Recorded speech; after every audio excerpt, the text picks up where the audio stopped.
네, 서울 강서갑 강선우입니다. 지난 8월 보육원을 나온 2명의 청년이 생활고 외로움 끝에 스스로 세상을 떠났습니다. 슬라이드 보시죠.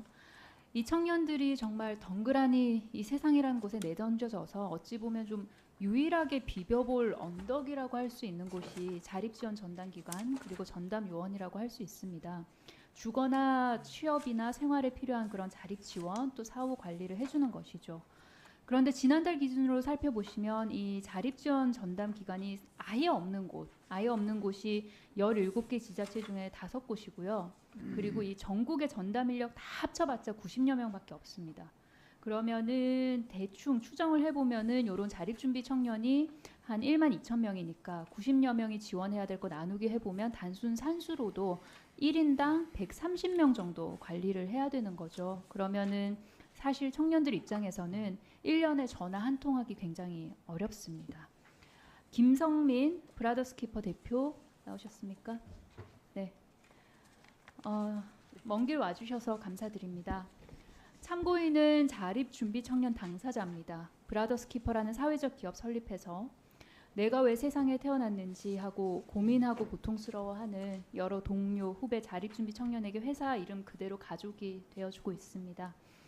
자립준비 청년의 죽음이 왜 자꾸 반복이 되는지 또 자립준비 전담 기관이나 전담 요원이 얼마나 부족하고 왜 충분한 케어가 제공되지 못하는지 또 어떤 부분에서 지원이 더 필요하다고 생각하시는지 말씀해 주시기를 바랍니다. 네, 안녕하세요. 사람을 살리고 자연을 살리는 브라더스키퍼의 김성민이라고 합니다.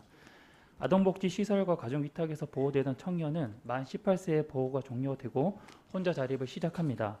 어린 나이에 모든 것을 스스로 선택하고 결정하고 책임져야 하다 보니 범죄에 이용되거나 사기를 당하기도 하고 스스로 삶을 포기하는 자립준비 청년이 여전히 줄어들지 않고 있습니다.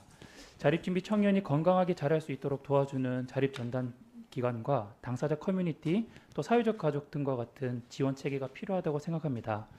먼저 자립전담기관에 대해 답변 드리도록 하겠습니다. 의원님의 관심과 지원을 통해 자립 전담 인력이 원래 110명으로 충원되었는데요. 그러나 여전히 부족한 것은 1인당 100명 이상의 자립준비 청년을 관리해야 하다 보니 자립준비 청년을 만나는 것은 고사하고 한 달에 한 번 연락하는 것조차 쉽지 않습니다. 자립 전담 인력 1인당 30명의 청년을 관리할 수 있도록 전담 인력을 추가로 배치해 주신다면 더욱 촘촘한 사후 관리를 기대할 수 있을 것입니다.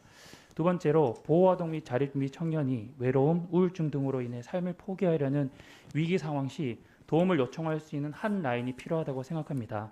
보통의 경우 이런 한 라인은 가족이 되는 경우가 많은데 가족이 없는 자립준비 청년에게는 당사자들끼리 모여서 소통할 수 있는 바람개비 서포터즈와 같은 커뮤니티가 필요합니다. 이런 소통 창구를 통해 이런 소통 창구를 만들어 주신다면 가족이 없는 우리가 서로에게 가족이 되어 주어 서로를 지켜나갈 수 있을 거라고 생각합니다. 마지막으로 많은 분이 자립준비 청년에게 어떤 지원이 필요한지 물어옵니다. 아이들의 이름이 또 얼굴 모양이 모두 다르듯이 아이들의 필요 또한 모두 다릅니다. 무엇이 가장 필요한지 정답을 알려줄 수 있는 사람은 아무도 없습니다. 반대로 우리 아이들이 공통적으로 느끼는 부족함이 있습니다. 바로 부모의 부재입니다. 부모님을 한 번도 뵌 적이 없지만 38살인 저에게도 여전히 부모님이 필요하듯 모든 아이들에게는 부모의 존재가 필요합니다. 없는 부모님을 찾아줄 수 없으니 준비된 한 가정과 한 아이를 연결하는 사회적 가족 제도를 만들어 주시면 좋겠다고 생각합니다. 연결된 가정을 통해 누군가가 나를 지켜보고 있고 내 삶을 응원해 주고 있고 격려해 주고 있고 또 함께 해준다고 느낀다면 우리 아이들은 한 번 더 용기를 내어 세상을 살아갈 힘을 얻을 수 있을 거라고 생각합니다.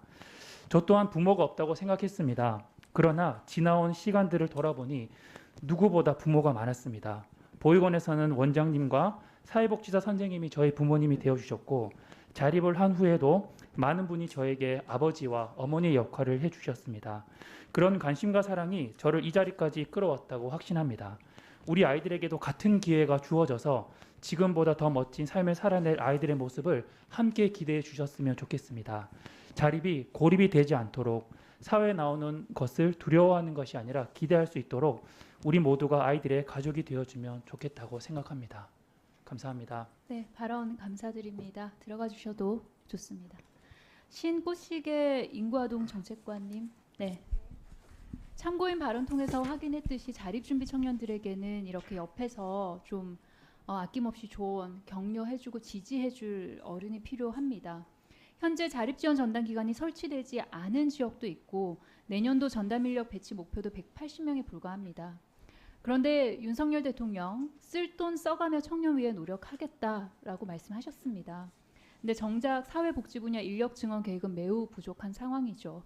만약에 계획대로 내년도 자립준비 청년 전담 요원 180명 배치가 된다 하더라도 한 명당 70명 가까운 아이들 맡아야 됩니다. 자립지원 전담기관 전국 설치 조속히 서두르고 또 자립지원 전담 인력 보다 과감하게 증원해야 한다고 보는데 동의하십니까? 네, 의원님 지적 취지에 동의합니다. 향후 계획 세워서 의원실에 보고 부탁드리겠습니다. 네, 알겠습니다. 네, 윤혜미 원장님께 질의드리겠습니다. 네. 지난 8월에 이제 보육원 출신 청년 2명 잇따라서 생을 마감하고 나서 9월에 윤석열 대통령이 자립지원 전담 기관을 찾습니다. 자립준비 청년에게 기회의 평등을 보장하겠다라고 자립준비 청년 대책을 발표를 합니다. 그런데 그 8월에 이 세상을 떠난 2명의 청년은 아무리 자립준비 청년 지원 정책을 강화를 하고 또 해도 지원 대상이 아닙니다. 왜냐하면 한 명은 보호 중단 아동이고요. 다른 한 명은 연장 보호 아동입니다. 즉 법적으로 자립준비 청년의 카테고리 안에 들지 못합니다. 물론 자립준비 청년에 대한 지원 아낌없이 획기적으로 늘려야 합니다. 그럼에도 불구하고 이런 사각지대를 그대로 방치해 둔다면 아무리 지원 늘려도 우리 이런 안타까운 죽음을 맞을 수가 없습니다. 이번 기회에 자립준비 청년 제도의 사각지대를 좀 살펴봐야 된다고 생각하는데요. 원장님 동의하십니까? 네, 의원님 지적에 100% 동의하고요. 보호연장 아동 제도가 시작되지 얼마 되지 않아서 앞으로도 해야 할 일이 많다고 생각해서 열심히 노력하겠습니다.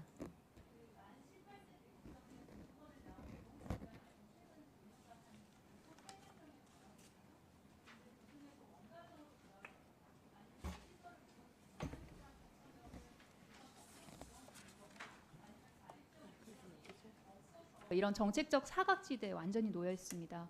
그래서 제도적 보호망 밖에 놓인 청년들은 광주에서 죽은 개죠. 그 보호 중단 아동에 대한 대책 마련 필요합니다. 준비해서 본 의원실로 보고해 주시길 바랍니다. 알겠습니다. 네, 이상입니다. 네, 수고하셨습니다.